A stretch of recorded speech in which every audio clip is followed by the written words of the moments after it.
নমস্কার বন্ধুরা, বাঙালি রান্নাঘর উইথ মুনমুন চ্যানেলে সবাইকে স্বাগত জানাই। আজকে একটি রেসিপি নিয়ে আবার হাজির হয়েছি। আজকের রেসিপিটি ভেজ ফ্রাইড রাইস। এটা বাড়িতে প্রায় সবাই তৈরি করতে পারে। আমি আমার মতন করে তৈরি করে আপনাদের আজকে দেখাবো। চলুন দেখে নিই কী কী দিয়ে আমি এই ভেজ ফ্রাইড রাইসটি তৈরি করি। এখানে আমি ইন্ডিয়া গেট বাসমতি চাল নিয়েছি, 200 গ্রামের মতো নিয়েছি। ভালো করে জল দিয়ে ধুয়ে নিয়েছি। নিয়ে জল দিয়ে ভালো করে 15 মিনিটের মতন ভিজত দিয়ে রাখবো। চলুন অন্যদিকে আমরা গ্যাসের উপর হাঁড়ি বসিয়ে জল গরম করতে দিয়ে দিই।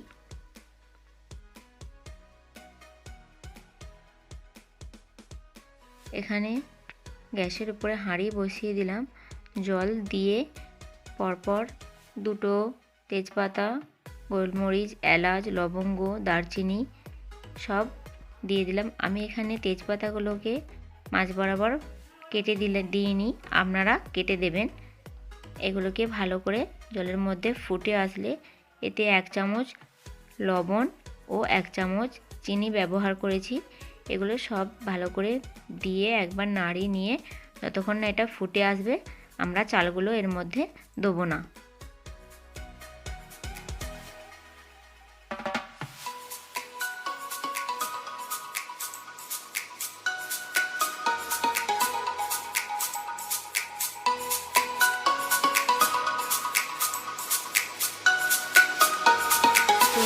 দেখে নিই জলটা আমাদের ফুটে গেছে নাকি। এই দেখুন জলটা কত সুন্দর ফুটে গেছে। লবঙ্গ, দারচিনি, এলাচের একটা সুন্দর গন্ধ উঠেছে। এরপর আমরা সেই ধোয়া চালগুলোকে এর মধ্যে দিয়ে দেবো। এই দেখুন সব চালগুলোকে দিয়ে দিলাম। এরপর এটা 15 মিনিটের মতন আমরা হতে দেব। চলুন রাইসের জন্য যে সবজিগুলো কেটে রেখেছিলাম সেইগুলো আমরা এখন কড়াই করে ভেজে নেব।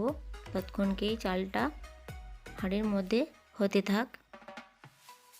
রাইস বানানোর জন্য এখানে গাজর, ক্যাপসিকাম, মটরশুঁটি, কাজু বাদাম, কিশমিশ ও গরম মশলা নিয়েছি। এখানে গ্যাসের উপরে কড়াই বসিয়ে দিলাম। এরপর আমি সাদা তেল এখানে ব্যবহার করছি। আপনারা চাইলে পুরো রেসিপিটাও ঘি দিয়েও বানাতে পারেন।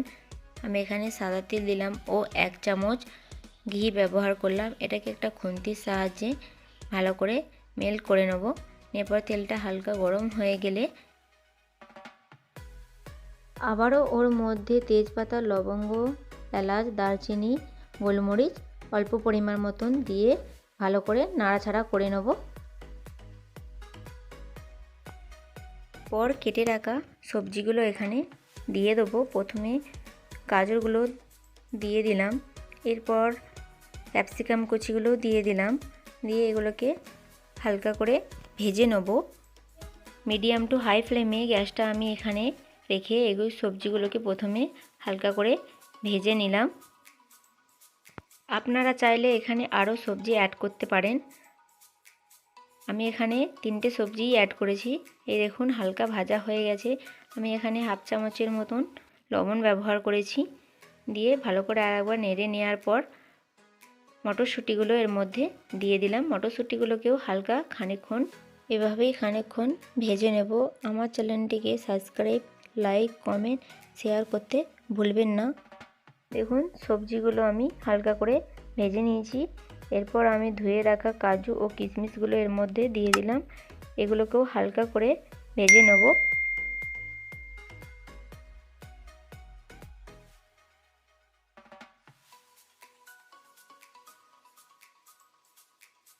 সবজিগুলো সব ভাজা হয়ে গেছে। এই যে দেখুন ভাতের মাঠটাকে ঝরিয়ে ভাতটাকে ঠান্ডা করে নিয়েছিলাম। এরপর আমি ভাতগুলো এখানে দিয়ে দিলাম। পরিমাণ মতন লবণ দিলাম, স্বাদ অনুযায়ী চিনি দিলাম। আপনারা আপনাদের স্বাদ অনুযায়ী চিনি ব্যবহার করবেন। আমি এখানে 1.5 চামচের মতন চিনি ব্যবহার করলাম। এখানে গ্যাসের ফ্লেমটা লোতে রেখে একটা খুন্তির সাহায্যে ভাতের সঙ্গে সবজিগুলো মিক্সড করে নেব। হালকা করে মিক্সড করে নিতে হবে। এর সঙ্গে রাইসগুলো ভালোভাবে মিক্সড করে নিয়েছি।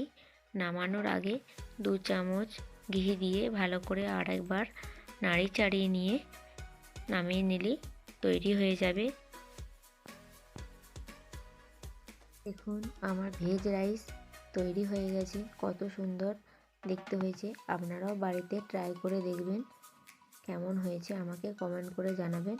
এই রেসিপিটি করতে সময় বেশি লাগে না, অল্প কিছু উপকরণের মধ্যেই রেসিপিটি তৈরি হয়ে যায়। আর আমার চ্যানেলটিকে সাবস্ক্রাইব করতে ভুলবেন না যেন। আজকের মতন এখানেই, টাটা।